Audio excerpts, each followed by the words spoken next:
इधर छतरपुर जिले के गढ़ा गांव में स्थित बागेश्वर धाम महाशिवरात्रि पर विशेष आस्था का केंद्र बन जाता है। यहां स्थित प्राचीन स्वयंभू शिव मंदिर बागेश्वर महादेव को 1200 वर्ष पुराना माना जाता है। श्रद्धालुओं का विश्वास है कि यहां शिव और पार्वती स्वयंभू रूप से विराजित हैं। धाम परिसर में स्थित प्रेतराज नामक पेड़ को लेकर श्रद्धालुओं में गहरी आस्था है। इस पेड़ को छूने और भेंट चढ़ाने मात्र से भूत प्रेत बाधा दूर होती है और नारियल बांधकर अर्जी लगाने से मनोकामना पूर्ण होती है।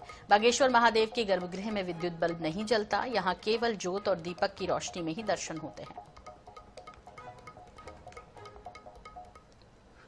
यहाँ आने के बाद मन को इतनी शांति और यहाँ सेवा देने के बाद अपने आप को धन्य महसूस करते हो कि मेरे को भगवान ने जो जिंदगी दी उसका स्वार्थ हुआ रहा है यहाँ पर आने के बाद। और इतने मेरे मम्मी पापा का कृपा है कि मैं ऐसे तीर्थ स्थान से जुड़ी हूँ, मैं उनको भी धन्यवाद करना चाहती हूँ।